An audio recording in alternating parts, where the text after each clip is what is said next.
Cerita diawali dengan memperlihatkan sebuah eksperimen yang melibatkan binatang anjing sebagai subjek percobaannya, di mana subjek yang berhasil akan dijadikan sebagai senjata andalan untuk menghadapi teroris dan digadang-gadang akan menjadi mesin pembunuh yang sempurna.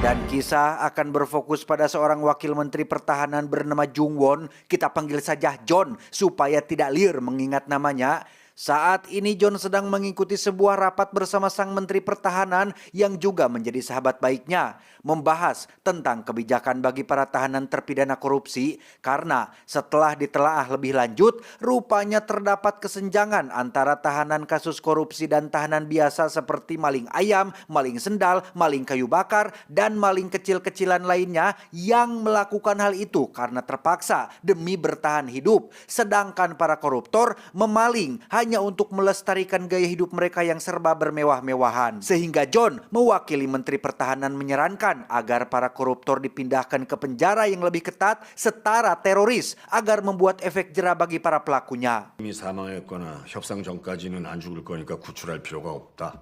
저희를 지지하는 과반수의 국민들도 저희가 지켜하는 국민들입니다. Salah satu pejabat DPR pun sempat nyolot karena tidak setuju dengan usulan tersebut. Ia merasa bahwa itu terlalu berlebihan mengingat kebanyakan tersangkanya adalah teman-temannya sendiri. 다른 수석들 생각은 어때요? Selesai rapat, Menteri Pertahanan pun mengungkapkan rasa senangnya atas keberanian John yang mau buka suara akan masalah ini. Sebagai hadiah, Pak Menteri pun memberikan sejumlah uang untuk membantu biaya kuliah putrinya si John yang diketahui akan menempuh pendidikan di luar negeri.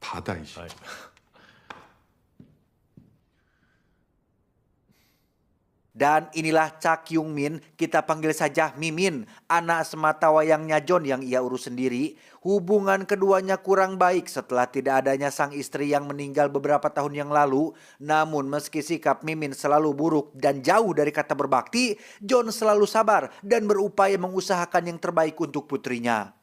이후연 후보를 대변이 없을 경우 차기 대통령은 정 후보의 차지가 될 것으로. Malam itu juga John dan Mimin langsung berangkat menuju ke bandara. Mereka mengisi bahan bakar dulu di pom bensin terdekat yang di situ ada seorang petugas SPBU bernama, kita panggil saja Samsul, yang bertingkah sangat konyol sampai-sampai membuat John menjadi curiga jika Samsul bukanlah petugas SPBU asli dan memutuskan untuk menunda pembayaran bensinnya. 참, 이 아저씨 진짜. 현금으로 주시면 안 될까? 나 현금 없는데? 에이, 있으면서. Berlokasi di sebuah jembatan panjang yang akan John dan Mimin lalui, para operator di kantor pengawas pun mendapati cuaca buruk yang mungkin akan segera terjadi. Hal itu ditandai dengan kabut tebal yang menyelimuti wilayah jembatan sehingga lalu lintas mungkin akan sedikit terganggu akibat jarak pandang pengendara yang sangat terbatas. 순찰이나 돌고 와. Dan mari saya perkenalkan Anda dengan pengendara lain bernama Yura yang merupakan seorang pemain golf profesional dan satu asisten pribadinya yang baru pulang dari luar negeri. Mereka dikejutkan dengan sebuah mobil yang melaju kencang yang ternyata si pengendara itu sedang live di TikTok dan sedang menerima challenge dari para penonton yang memintanya untuk kebut-kebutan.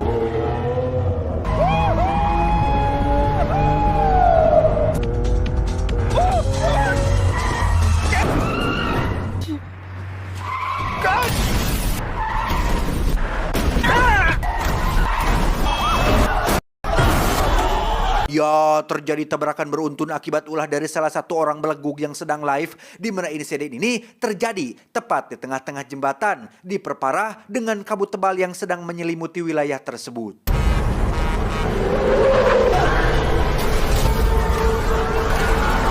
Dan inilah proyek Silent. Di jalur yang berbeda, ada iring-iringan mobil militer yang membawa kandang besi. Dikira jalurnya aman, ternyata ada sebuah truk yang melintang keluar dari jalurnya hingga membuat rombongan itu mengalami tabrakan kecil. Satu tentara pun keluar untuk memeriksa kondisi yang ada di dalam kotak kurungannya dan...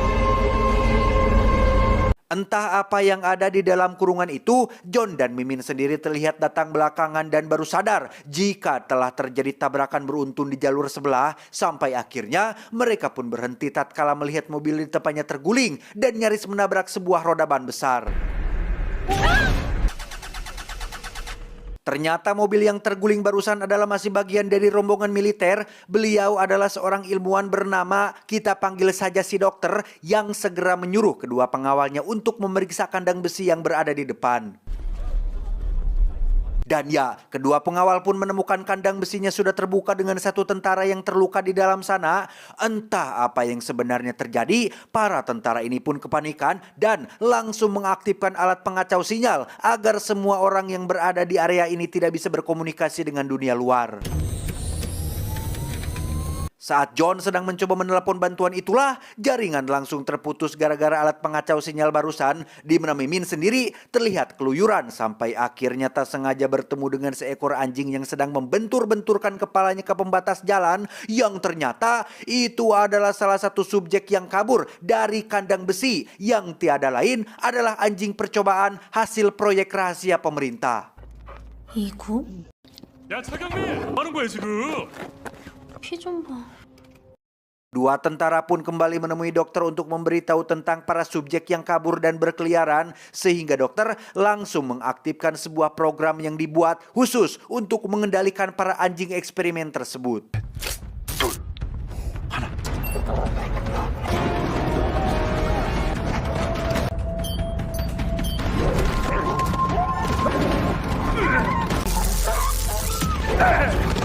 Dari sekian banyak anjing yang sudah kembali dan berhasil dijinakkan, dokter menemukan satu anjing yang tidak bergerak sama sekali, di mana anjing itu adalah anjing yang tadi sempat membentur-benturkan kepalanya ke pembatas jalan dan terlihat kebingungan saat melihat semua temannya masuk ke dalam kandang. Tak lama muncullah sebuah helikopter pengangkut. Mereka langsung memindahkan anjing-anjing itu ke dalam kandang baru tanpa sadar jika masih ada satu anjing yang sebenarnya tidak sedang berada dalam kendali. John sendiri terlihat sedang mendesak si dokter untuk buka suara, yang pada akhirnya ia pun jujur bahwa pemerintah punya sebuah proyek rahasia bernama Proyek Silence yang melibatkan binatang anjing sebagai subjek eksperimennya. 야 너희 이거 통신부터 안 풀어?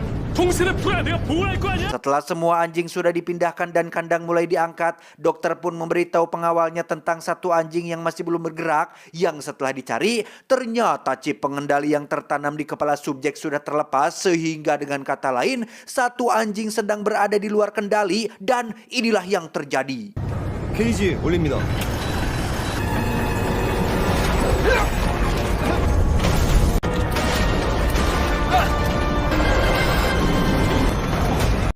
Ya, si anjing pun menghabisi sang pilot yang menyebabkan helikopter tidak stabil dan membuatnya tersangkut di atas kawat jembatan. Gesekan antara baling-baling heli dan kawat jembatan pun menimbulkan suara dalam frekuensi tinggi yang menyebabkan para anjing menjadi tidak terkendali, yang pada akhirnya anjing-anjing ini pun mulai merangsek keluar dari dalam kandang untuk menyerang semua orang yang ada di jembatan.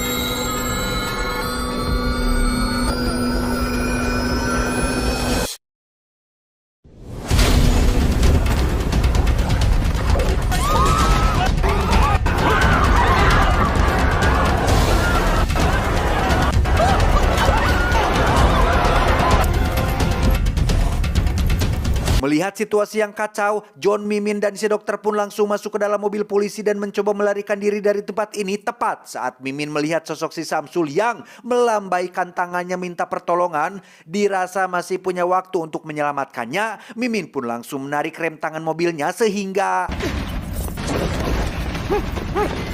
Setelah Samsul masuk ke dalam bagasi, John langsung tancap gas, namun di saat bersamaan, helikopter yang tersangkut pun akhirnya jatuh dan memblokir semua jalur yang menjadi satu-satunya jalan keluar mereka.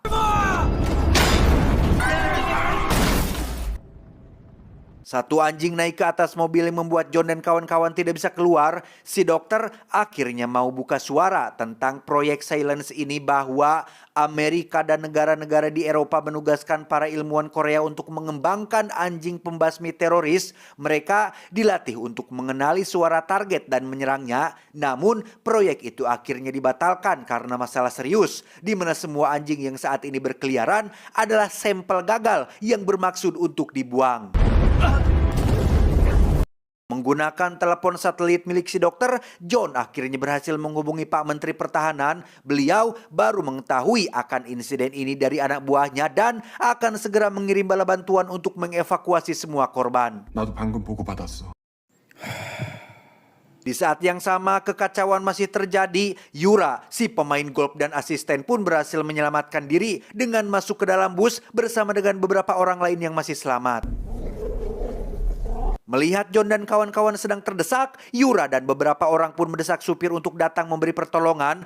Pak supir membunyikan klaksonnya untuk memberi tanda pada John dan kawan-kawan. Lantas, mereka pun dengan cepat keluar tepat saat jembatan runtuh akibat mengalami kerusakan dari helikopter yang jatuh tadi.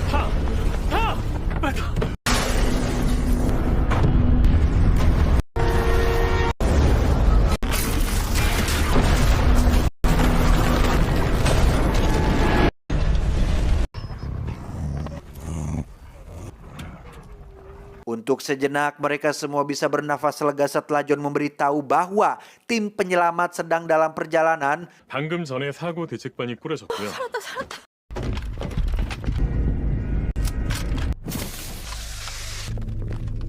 Bukannya mengincar para anjing terlebih dahulu, tim penyelamat justru malah fokus menggiring semua orang keluar dari dalam bus tanpa sadar jika anjing-anjing ini jauh lebih cerdas dari anjing-anjing biasa konvensional pada umumnya.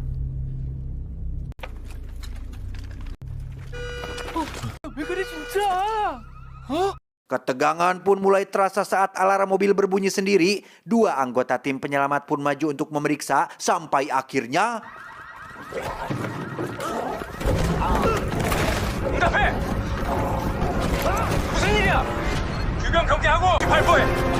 ya, lagi-lagi terjadi kekacauan saat satu persatu orang selamat dicabik-cabik oleh para anjing termasuk semua anggota tim penyelamat yang akhirnya habis tak tersisa.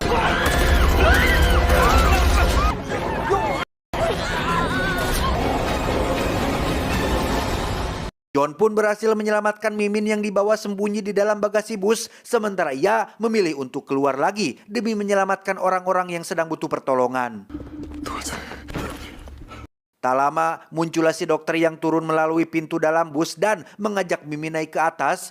Di situ si dokter bercerita perihal asal-usul para anjing, terutama anjing yang sempat membentur-benturkan kepalanya, bahwa anjing tersebut bernama Eco9 dan semua anjing yang lain hanya kloningan yang diambil dari DNA-nya, sehingga secara teknis Eco9 adalah induk dari semua anjing-anjing tersebut. Berbeda dengan anjing yang lain, Eco9 atau Eco9 dipaksa untuk menyaksikan kematian anak-anak anjingnya tepat di depan mata kepalanya sendiri. Hal itu sengaja dilakukan untuk membuatnya lebih galak dan brutal, sehingga apa yang sedang ia lakukan saat ini bukanlah berburu, melainkan balas dendam.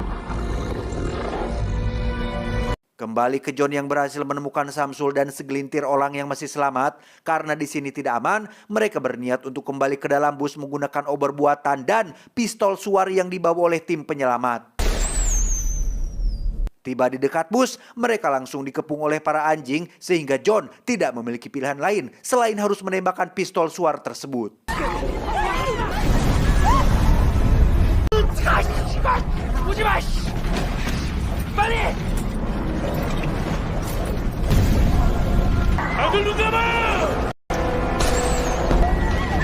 Setelah John dan kawan-kawan sudah berhasil masuk ke dalam bus, kita akan dibawa kepada Pak Menteri yang tampak kurang peduli pada insiden ini. Ia justru malah terlihat setengah-setengah memberi pertolongan karena jika memang beliau serius, tentunya ia akan gesit dalam mengambil sebuah tindakan. Tapi ini, ia justru malah menarik tim penyelamat lain dan menyuruh anak buahnya untuk menunggu sampai jembatan benar-benar runtuh. Loh, 두 가지 시나리오가 있습니다.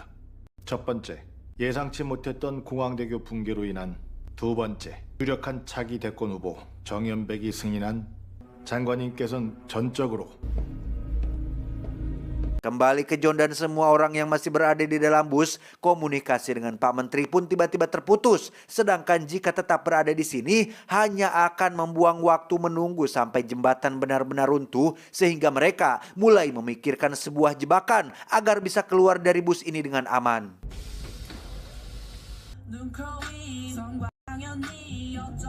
Dan ya, jebakan yang dimaksud adalah dengan membiarkan semua anjing masuk ke dalam bus, sementara mereka bersembunyi di dalam bagasi yang bertempat tepat di bawahnya, sehingga ketika para anjing itu terpancing masuk oleh suara musik K-pop kebanggaan mereka, John dan kawan-kawan dengan cepat menutup pintu dan langsung lari keluar saat itu juga.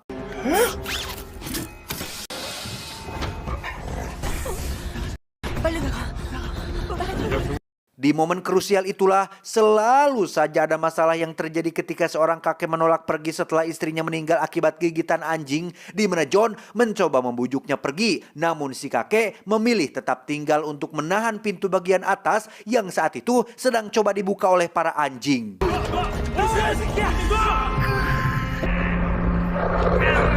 Alih-alih akan disambut oleh tim penyelamat yang katanya berjaga di tepian jembatan, mereka harus menelan kekecewaan tatkala tim penyelamat tidak ada di sana, yang pada akhirnya rencana jebakan barusan pun harus berakhir sia-sia dan justru mereka malah harus terjebak di luar sana.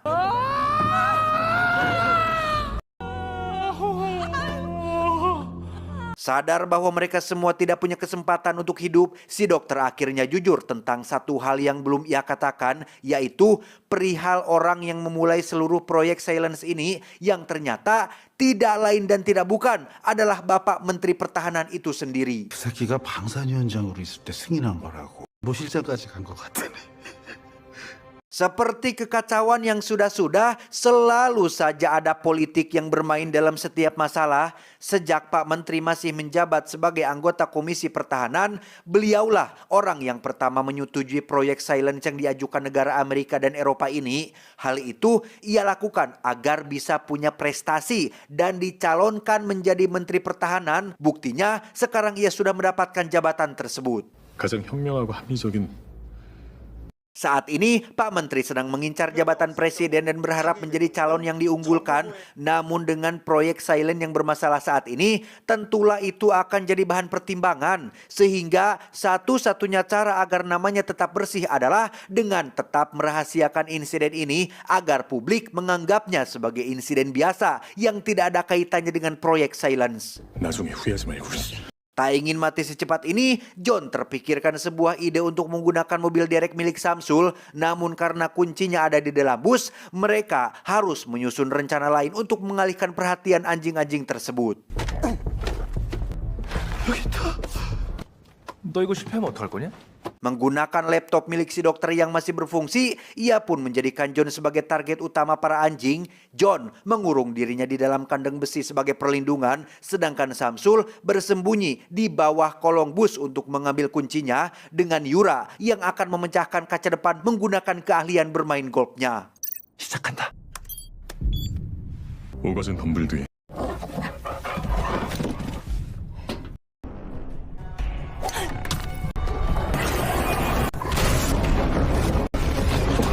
Rencana pun berjalan lancar, para anjing mengepung si John yang berada dalam kandang. Namun satu hal yang kelupaan bahwa Eko9 tidak terpengaruh oleh program sehingga Samsul lagi-lagi harus ketiban apes dan inilah yang terjadi.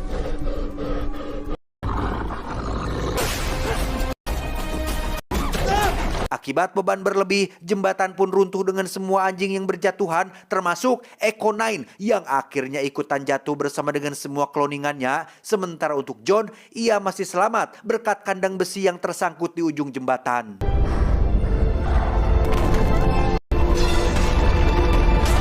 Alih-alih pergi menjauh secepat mungkin, Mimin yang tak ingin meninggalkan ayah tercinta pun ngide sendiri dengan menarik tali derek untuk memberi pertolongan. Yang tepat saat kandang sudah empet-empetan nyaris terjatuh, Mimin berhasil datang tepat waktu dengan Samsul yang langsung menancap gasnya.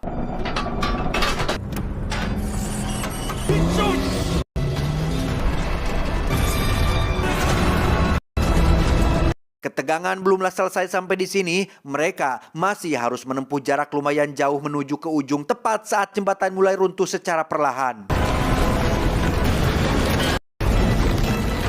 Setelah melewati gejeligan itulah, tali derek yang mengait pun terlepas dari kandang besi, sehingga ketika Samsul dan yang lain sampai di ujung duluan, mereka baru sadar jika John dan Mimin ternyata ketinggalan, tetapi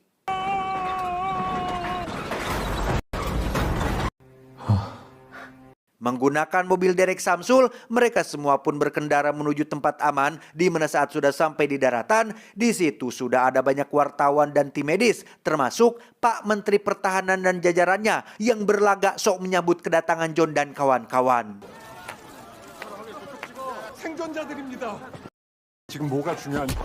Dan mamam, John pun membawa gemba bangusnya si menteri agar tidak pelontong dan melakukan apa-apa seenak jidat sendiri, di mana si dokter langsung buka suara tentang proyek silence ini, sehingga tamat sudahlah karir Bapak Menteri Pertahanan tersebut. Tanpa semua orang sadari, Eko Nain ternyata masih hidup bersama dengan satu kloningannya. Merasa balas dendam tidak ada manfaatnya, ia pun akan mencoba hal lain yang lebih berfaedah, yaitu berkarir sebagai anjing pelacak, khusus mengendus para pejabat yang terlibat korupsi. Tamat, ending yang cukup menggogokkan. Anjing.